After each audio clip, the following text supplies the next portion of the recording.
Hello students, मैं अरविंद चौधरी स्वागत करता हूं आप सभी का एक और लेटेस्ट वीडियो में। आज के इस वीडियो में अपने पी ब्लॉक का नेक्स्ट टॉपिक है वो कंटिन्यू करते हैं। देखो, आज के वीडियो में हम देखने वाले हैं फुलरिन क्या है। इससे पीछे वाले वीडियो में हमने ग्रेफाइट और हीरे के बारे में देखा था। हमारे चल रहा है टॉपिक कार्बन के अपने रूप, जिसके अंदर आज हम क्या स्टार्ट कर रहे हैं, फुलरिन। देखो, फुलरिन है, इसका जो नामकरण है ना, किसके आधार पर किया गया। एक हमारे यूएसए के साइंटिस्ट थे। कौन? यूएसए के प्रसिद्ध हमारे कौन थे, वास्तुकार थे, बकमिंस्टर फुलर। उनके नाम के सम्मान में किसका नाम दिया गया है, फुलरिन का नाम दिया गया है। उसके बाद में कभी कभार ऐसा भी पूछा गया है कि इसके खोजकर्ता कौन कौन थे। तो तीन नाम आपको याद रखने, एक तो डब्ल्यू एच क्रोटो, दूसरा आर एफ कर्ल, और तीसरा हो जाएगा अपने ई स्मेल। आगे बात समझ में। उसके बाद में इसके बारे में सबसे इंपॉर्टेंट बात क्या आ जाती है, ग्रेफाइट का जो विद्युत आर्क विधि होती है उसका अध्ययन करते हैं ना। ग्रेफाइट का कौन सी विधि के द्वारा, विद्युत आर्क विधि के द्वारा जब दहन करते हैं तो हमें क्या प्राप्त हो जाता है, फुलरिन प्राप्त हो जाता है। और इसकी स्ट्रक्चर कैसी होती है बच्चों, संरचना की बात करें तो हमारा जो एक बंद पिंजरा होता है ना, उसके समान फुलरिन की संरचना होती है। उसके बाद में मैं बताऊं आकार, जैसे आपने फुटबॉल देखा, उसके अंदर जैसे अपने राउंड में मतलब नहीं होते ऐसे डब्बे बने हुए स्क्वायर, सेम उस टाइप के इसका फुटबॉल या गोल गुबद होता है ना, उसके समान इसकी क्या हो जाती है, आकृति हो जाती है। तो लिखो इसके बारे में और आगे कंटिन्यू करो, है ना। इसके बाद में एक लेक्चर और होगा और हमारे चैप्टर क्या हो जाएगा, कंप्लीट हो जाएगा। तो लिखो फुलरिन के बारे में, इसके बारे में नेक्स्ट अपने रूप कौन है, फुलरिन। इसके बारे में सबसे पहली लाइन क्या लिखोगे, इसके खोजकर्ता के बारे में। इसके बारे में खोजकर्ता, तो खोजकर्ता कौन कौन है, मैंने तीन वैज्ञानिकों के नाम बताए हैं आपको। कौन कौन से नाम बताए हैं, सबसे पहला डब्ल्यू एच क्रोटो। कौन? W H Kroto. अभी बात समझिए, सबसे पहला नाम डब्ल्यू एच क्रोटो, चाहो तो इसको आप कैपिटल में लिख लो, ज्यादा सही लगेगा, डब्ल्यू एच क्रोटो। उसके बाद में मैंने क्या नाम बताया, ई स्मेल। कौन सा? ई स्मेल। ये तीन साइंटिस्ट है, इनका तीनों का नाम आपको क्या करना है बच्चों, याद रखना है। उसके बाद में क्या आ गया, आर एफ क्या बताया, R F curl, C A R L, curl. ये तीन साइंटिस्ट है इसके खोजकर्ता, जो कि आपको याद रखने हैं। उसके बाद में नामकरण इसका किसके आधार पे किया गया है, नॉमिनेशन, नामकरण। तो एक यूएसए के प्रसिद्ध साइंटिस्ट थे, वास्तुकार थे, कहाँ के, अमेरिका के, यूनाइटेड स्टेट्स ऑफ अमेरिका के। कौन थे, वास्तुकार थे, है ना। तो यहाँ के फेमस एक वास्तुकार थे, प्रसिद्ध प्रसिद्ध वास्तुकार, उनके सम्मान में नाम रखा गया है वास्तुकार। उनका नाम क्या था, अपने बकीमनस्टर फुलर नाम था। क्या नाम था, बकीमनस्टर फुलर। जो कि देखो एग्जाम में डायरेक्ट कभी नहीं पूछता, बस आपको क्या करता है, याद रखना होता है, बाकी पूछता डायरेक्ट कभी भी नहीं है। बकीमनस्टर फुलर, इनके नाम के आधार पे क्या है, इसका नामकरण किया गया फुलर के समान, ठीक है। उसके बाद में जैसे मैंने आपको क्या बताया, इसको प्राप्त कैसे करते हैं फुलरिन को, ग्रेफाइट की जो विद्युत आर्क विधि होती है उसके द्वारा इसको प्राप्त किया जाता है फुलरिन को, है ना।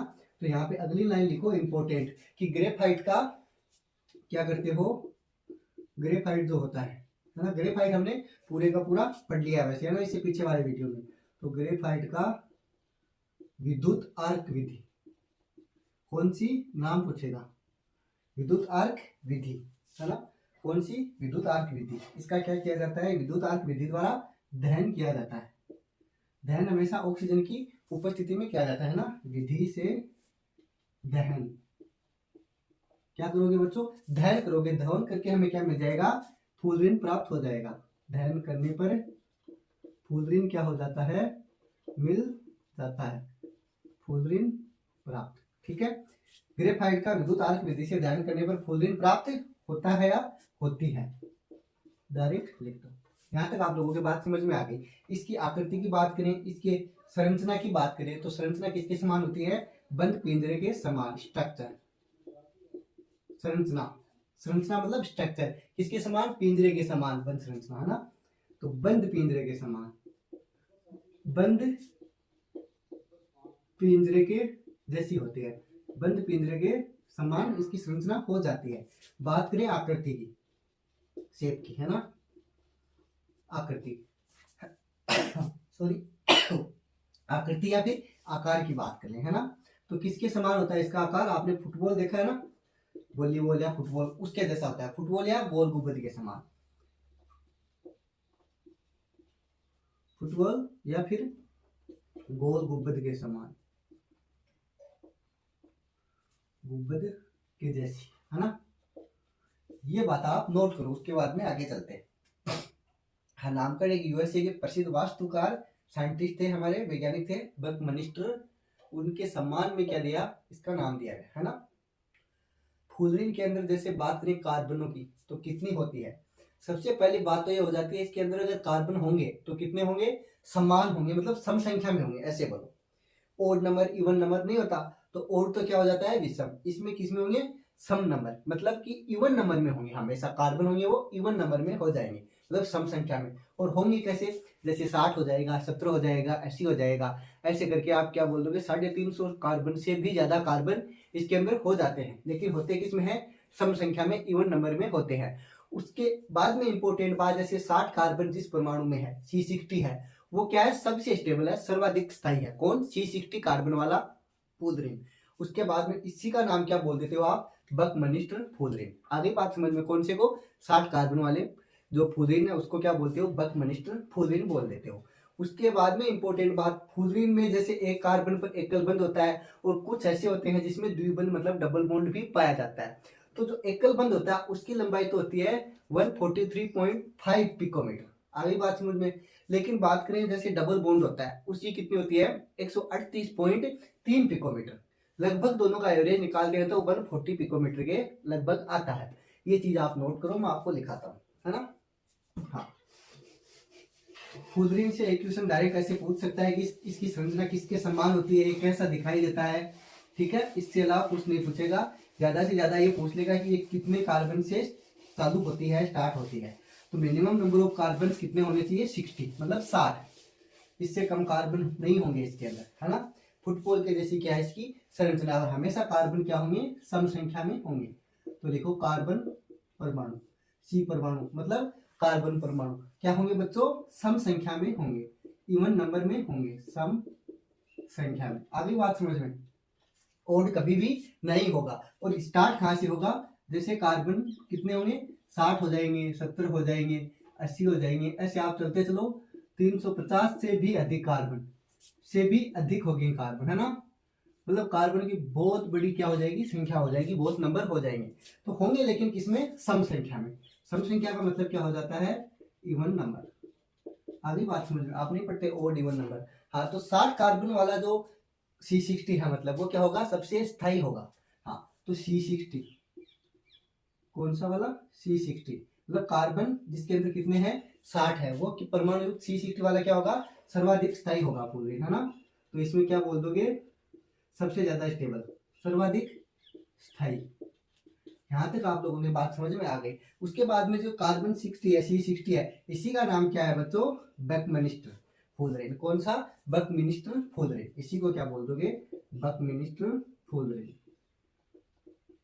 मिस्टर फुलरिन, ठीक है।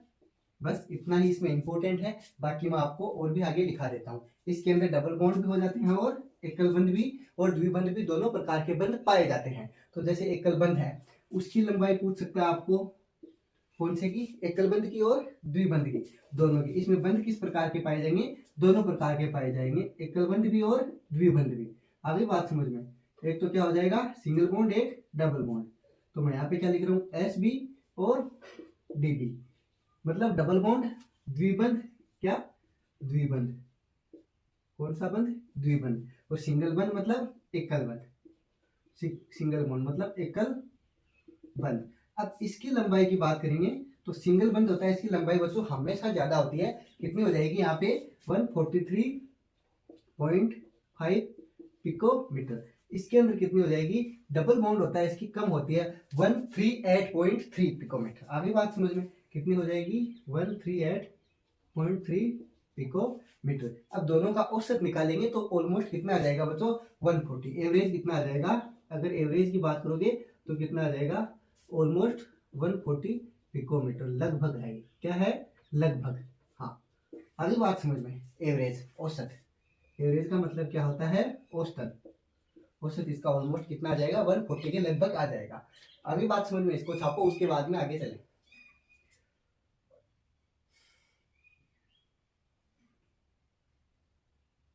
इसके अंदर C60 है।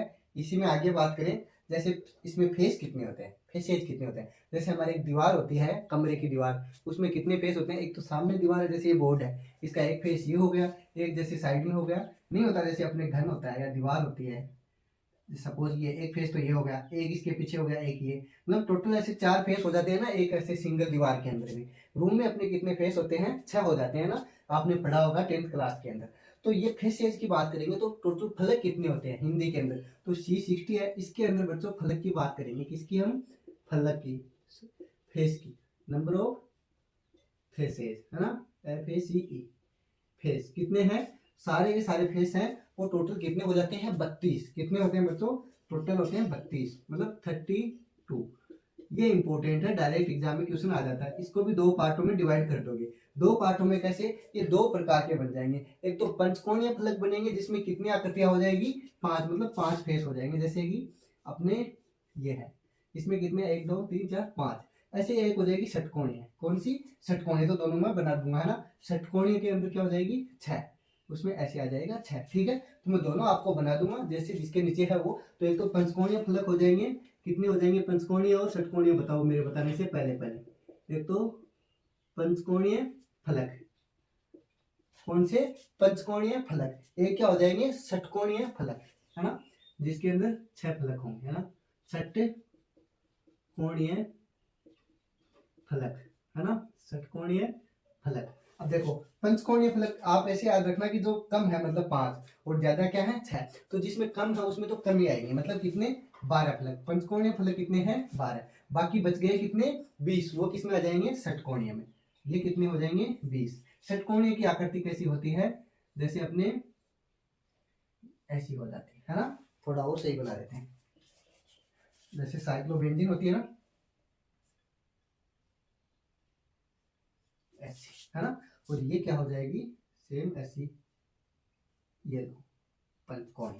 यहाँ तक आप लोग उतार लो। उसके बाद में एक इंपॉर्टेंट क्वेश्चन आ जाता है कि सर फुलरिन होता है वो विद्युत का सुचालक होता है, कुचालक होता है या अचालक होता है। इंपॉर्टेंट, आपने अचालक नाम इससे पहले नहीं सुना होगा, आपने सुना है कुचालक। जैसे मैं बोलूंगा कि फुलरिन विद्युत की अचालक होती है या अचालक होता है, आप बोलोगे सर अचालक तो होता ही नहीं, क्या होता है, कुचालक। नहीं बच्चों, थोड़ा सा फर्क होता है। कुचालक के अंदर हल्का सा क्या हो जाता है, जो विद्युत का प्रवाह हो सकता है हल्का सा, न के बराबर। लेकिन अचालक की बात आ जाएगी ना, इंसुलेटर की, एक होता है इंसुलेटर, एक होता है इंसुलेटर। तो इसके अंदर अचालक के अंदर बिल्कुल भी विद्युत का प्रवाह नहीं होता। तो फुलरिन होती है विद्युत की क्या हो जाती है, अचालक हो जाती है।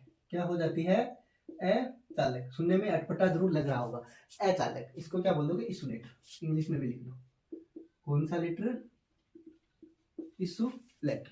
यहां तक आपने छाप लिया होगा, है ना, ISULATOR, है ना, छापो, आगे चलेंगे। हाँ, इसकी स्ट्रक्चर आपको या तो गूगल करके देख लेनी है, 3D के अंदर बन पाना यहाँ पे मुश्किल है ना, बाकी एग्जाम में नहीं पूछेगा आपको, आप कमेंट करोगे तो मैं आपको नोट्स में प्रोवाइड करवा दूंगा। उसके बाद में बच्चों इसके अंदर आ जाता है फुलरिन के उपयोग क्या क्या है, वो अभी लिख लेते हैं। ये आपने स्क्रीनशॉट ले लिया होगा, बताओ फुलरिन के क्या उपयोग है पता किसी बच्चे को, अगर पता है तो बताओ, वीडियो को पॉज करके यहीं पे रोक के कमेंट करो मेरे बताने से पहले। आजकल आप लोगों के कमेंट बहुत कम आ रहे हैं, पढ़ नहीं रहे हो या समझ में नहीं आ रहा। अगर समझ में नहीं आ रहा तो कोई डाउट है तो वीडियो में कमेंट करो, मैं आपका डाउट है वो पूरा का पूरा क्या करूँगा, क्लियर करूँगा। हाँ, जैसे प्राकृतिक गैसें होती है, नेचुरल गैसेज होती है, उनका शोधन किया जाता है, उनकी रिफाइनिंग की जाती है, तो किसके द्वारा की जाती है, फुलरिन के द्वारा की जाती है। आ गई बात समझ में, नेचुरल गैस हो गई। ऐसे ही अपने अति उच्च ताप पर, जैसे फुलरिन की दूसरी बात करें तो तापमान अगर बहुत ज्यादा उच्च कर दिया जाए तो बंद क्या हो जाएंगे बच्चों, टूट जाएंगे। बंद टूट जाने के कारण ये विद्युत की अति चालक हो जाती है, सुपर कंडक्टर बन जाती है, मतलब विद्युत का क्या होने लगता है, इसके अंदर प्रवाह होने लगता है। कब, जब बहुत उच्च ताप पे क्या करोगे, इसको गर्म करोगे तो बंद टूट जाएंगे, उसके बाद अति चालक हो जाएगी, मतलब सुपर कंडक्टर हो जाएगी। मैं ये नहीं कह रहा कि नॉर्मल अवस्था के अंदर भी विद्युत की चालक होती है, नहीं, उसमें तो अचालक ही रहती है, समझना इस बात को, इसीलिए मैंने इरेज नहीं किया। ताप देने के बाद में क्या हो जाएगी, विद्युत की अचालक से क्या बन जाएगी, सुपर कंडक्टर बन जाएगी, मतलब क्या हो जाएगी, अति चालक बन जाएगी। इंपॉर्टेंट है, एग्जाम में कथन के रूप में दे सकता है आपको, ठीक है, तो यही लिखो। सबसे पहले उपयोग लिख लो इसके, क्या उपयोग, मैं आपको उपयोग मतलब यूजेस दिखा देता हूँ और ये चीज भी आपको नोट करवा दूंगा। सबसे पहले मैंने क्या बताया, प्राकृतिक गैसों के शोधन में, नेचुरल गैस होती है उनकी रिफाइनिंग करने में, है ना। तो लिखो प्राकृतिक गैसों के शोधन में। अभी बात समझ लो, शोधन का मतलब होता है रिफाइनिंग करना और नेचुरल गैस मतलब प्राकृतिक गैस, है ना। इसको क्या बोल दोगे, नेचुरल गैस। और शोधन का मतलब क्या होता है बच्चों, रिफाइनिंग। आगे बात समझ में। अगला इंपॉर्टेंट पॉइंट क्या लिख लोगे, क्या लिख लोगे इसके अंदर, जो कि क्या हो जाता है, आणविक बियरिंग बनाने में, मोलिकुलर बियरिंग बनाने में किसका उपयोग हो जाता है, फुलरिन का ही उपयोग किया जाता है ना। आयनिक मतलब आणविक, सॉरी, है ना। आणविक का मतलब क्या होता है, जैसे आप मोलिकुलर बायोलॉजी नहीं पढ़ी क्या, आणविक विज्ञान, या उसको क्या बोलते हो, हाँ। तो आणविक बियरिंग बनाने में, बियरिंग को तो हिंदी में बोल दो चाहे इंग्लिश में बोल दो एक ही बात है ना। बनाने में, मोलिकुलर बियरिंग बनाने में, है ना। उसके बाद में लास्ट बात क्या लिखा दूंगा, इंपॉर्टेंट पॉइंट क्या हो जाएगा, जब इसको आप क्या करोगे, बहुत ज्यादा क्या करोगे, गर्म करोगे, मतलब उस ताप पर बंध टूट जाते हैं, टूटने के कारण ये विद्युत की अति चालक बन जाती है। उच्च ताप देने पर किसको, फुलरिन को, बंध टूट जाते हैं। बहुत ज्यादा ताप दे देंगे तो क्या हो जाएंगे, बंध है, बॉन्ड है, वो क्या हो जाएंगे, टूट जाएंगे, बंध टूट जाएंगे। अगर बंध टूट जाएंगे तो विद्युत की क्या बन जाएगी, चालक बन जाएगी, अति चालक बन जाएगी। तो विद्युत का क्या हो जाएगा, चालन होने लगेगा, विद्युत का चालन होने लगेगा। अर्थात दूसरे शब्दों में क्या बोल दोगे, ये विद्युत की क्या हो जाएगी, अति चालक हो जाएगी। अर्थात यह विद्युत की अति चालक, अति चालक को आप क्या बोल दोगे, सुपर कंडक्टर, क्या बोल दोगे, सुपर कंडक्टर बन जाती है, CONDCTOR, कंडक्टर बन जाती है, अति चालक हो जाती है, ठीक है। कौन, फुलरिन। इंपॉर्टेंट बात है। अतः क्या बोल दोगे, तकनीक क्षेत्र में इसका उपयोग बहुत ही ज्यादा हो जाएगा, जो कि तकनीक क्षेत्र में बहुत ही उपयोगी है, जो कि तकनीकी क्षेत्र में, अपने तकनीकी क्षेत्र में क्या है बच्चों, बहुत ही उपयोगी है, तकनीक क्षेत्र में उपयोगी है, लिखो। इसके बाद में हमारे अगला टॉपिक क्या हो जाएगा, कार्बन के अप्रूप के अंदर ग्रेफीन। लास्ट क्या हो जाएगा इसके अंदर अप्रूप में, ग्रेफीन। हाँ, अगली हेडिंग डालो ग्रेफीन। कौन सी फीन, ग्रेफीन। नाम सुना है, अगर सुना है तो बताओ क्या होती है, क्या सिस्टम है ग्रेफीन का, नाम तो सुना होगा ग्रेफीन आप लोगों ने जरूर। अच्छा, ग्रेफाइट से मिलके बनी होती है क्या, कुछ है क्या ग्रेफाइट से रिलेटेड इसमें, अगर नाम ग्रेफाइट जैसा ही है तो होगा क्या, बिल्कुल नहीं, आपको ऐसे नहीं देखना है। हाँ, ग्रेफाइट जरूर कौन से वर्ड से मिलकर बना था, जिसका अर्थ होता था राइट टू राइट लिखना, बताओ मेरे को, मैंने जस्ट अभी समझाया। हाँ, तो अगली हेडिंग आपने क्या डाली बच्चों, ग्रेफीन। मतलब धुंधला धुंधला याद है ना जब बताऊं तब। हाँ, ग्रेफीन का नामकरण की बात करेंगे सबसे पहले, किसके, ग्रेफीन के नामकरण की। तो नामकरण किसने किया था, पीटर रॉबर्ट नाइनबोहम नाम का साइंटिस्ट था, उसने किया था। एक ही नाम है, अलग अलग मत समझना, नाम बड़ा है। उसके बाद में कार्बन का जो अपने मॉडर्न एलोट्रोप है, आधुनिक अपने अपने रूप है, कौन है बच्चों, ग्रेफीन है, इंपॉर्टेंट लाइन है। उसके बाद में बात करेंगे, बहुत ही हल्का होता है, अत्यंत ही हल्का होता है। उसके बाद में बहुत ही ज्यादा लचीला भी होता है, लेकिन बात आ जाती है मजबूती की, तो अत्यंत मजबूत भी होता है। आ गई बात समझ में। उसके बाद में साहब इसका आकार बताइए, आकार कैसा हो जाता है, आयत के समान। आयत में क्या होता है बच्चों, एक होता है वर्ग, एक होता है आयत।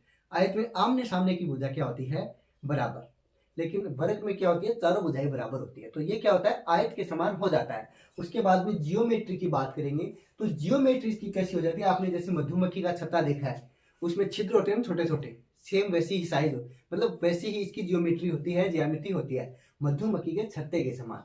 लिखो, बहुत ही इंपॉर्टेंट है। सबसे पहली लाइन तो क्या हो जाएगी, ये क्या है, आधुनिक अप्ररूप है, किसका, कार्बन का, सबसे इंपॉर्टेंट है ना, मॉडर्न एलोट्रोप है, कार्बन का आधुनिक, कौन सा निक, आधुनिक, आधुनिक को आप क्या बोल दोगे, मॉडर्न, है ना, मॉडर्न एलोट्रोप, आधुनिक अप्ररूप, साथ साथ में लिख लो, मॉडर्न एलोट्रोप, है ना, आधुनिक को क्या बोल दोगे, मॉडर्न एलोट्रोप। उसके बाद में इंपॉर्टेंट लाइन क्या बताई, इसका नामकरण, किसका बच्चों, ग्रिफिन का। तो नामकरण किसने किया, यहीं पे लिख लो, कहाँ पे लिख लो, सामने ही लिख लो, जिससे कि याद रहे। नामकरण में मैंने आपको क्या बताया, पीटर रॉबर्ट, एक ही नाम है, अलग अलग मत समझना, पीटर रॉबर्ट नाइम या नोइम, नाइम बोहम, है ना, ऐसे लिख लो, नाइम बोहम। आगे बात समझ में, ये एक ही नाम है, पीटर रॉबर्ट नाइम बोहम, इसके नाम पे क्या किया गया है, नामकरण किया गया इसके द्वारा। उसके बाद में बात करें कैसी होती है, हल्की होती है, भारी होती है, तो इसकी और प्रॉपर्टी क्या हो जाती है, ये अत्यंत ही हल्की हो जाती है। क्या होती है, अत्यंत हल्की भी होती है, मजबूत भी होती है, हल्की भले ही हो लेकिन भाई साहब मजबूत बहुत ज्यादा होती है। आगे बात समझ में, हल्की के साथ में मजबूत भी है और लचीली भी है ना, क्या है, लचीली, मजबूत है तो लचीली भी साथ में है, ये इसकी क्या हो गई, विशेषता हो गई। उसके बाद में आकार, मैंने आपको क्या बता दिया, आकार मतलब क्या बताया, अपने आयत के समान, किसके समान, आयत के समान। आयत कैसा होता है बच्चों, ऐसा होता है, ऐसा, ये दोनों साइड क्या है, इक्वल, ऐसे ये दोनों क्या है, इक्वल, है ना, आयत के समान। बात करें जियोमेट्री, किसकी, ज्यामिति, कौन सी मिति, ज्यामिति मीन्स जियोमेट्री, लिखो जियोमेट्री के बारे में। जियोमेट्री मैंने अभी बताई, इसकी जियोमेट्री या ज्यामिति कैसी हो जाती है, मधुमक्खी के छत्ते के समान, है ना, मधुमक्खी, कौन सी, मधुमक्खी के छत्ते के समान या उसके जैसी, लिख लो, है ना, समान, मधुमक्खी के छत्ते के समान, है ना, दिख रहा है, मधुमक्खी के छत्ते के समान, छापो। उसके बाद में बाकी बातें जैसे मैं आपको और बताना चाहूँ, तो इसके अंदर जैसे इसके उपयोग क्या है, कि इसके अंदर क्या यूज होता है, इसका ग्रेफिन का उपयोग यहीं पे लिख लेते हैं साथ में, है ना, जिससे कि सारा काम एक साथ में ही हो जाए, एक साथ ही स्क्रीनशॉट ले लो, है ना, पूरे का पूरा काम हो जाए। उपयोग इसके कुछ ज्यादा है नहीं। तो इलेक्ट्रॉनिक डिवाइस आते हैं अपने, जैसे मोबाइल आपके पास में, तो उसकी जो डिस्प्ले है ना, उसमें प्रयुक्त की जाती है, मोबाइल हो गया, लैपटॉप हो गया, ऐसे ही अपने बहुत सारे जैसे डिजिटली आप देखते हो ना इलेक्ट्रॉनिक डिवाइस, उनके अंदर सारे के सारे जो चिप लगी होती है ना, मतलब इलेक्ट्रॉनिक डिवाइस होती है, उनकी डिस्प्ले के अंदर कौन काम में आता है, अपने ग्रेफिन ही काम में आती है। आपने डिजिटल बोर्ड भी देखा होगा, हालांकि ये डिजिटल बोर्ड नहीं है, लेकिन उसके अंदर भी क्या काम में आता है, डिस्प्ले में अपने ग्रेफिन ही काम में आती है, इंपॉर्टेंट हो जाता है। तो इलेक्ट्रॉनिक डिवाइसों के अंदर, है ना, इलेक्ट्रॉनिक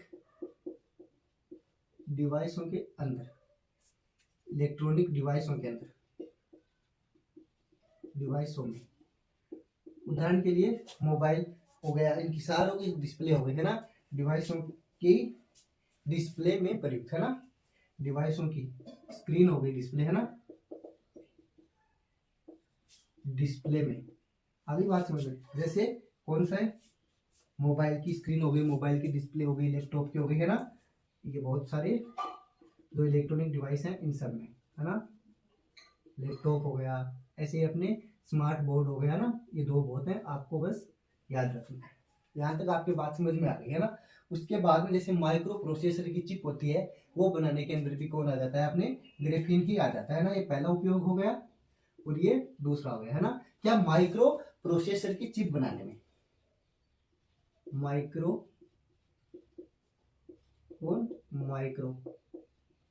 प्रोसेसर की चिप बनाने में कौन प्रयुक्त हो जाता है बच्चों, अपने ग्रेफीन प्रयुक्त हो जाती है।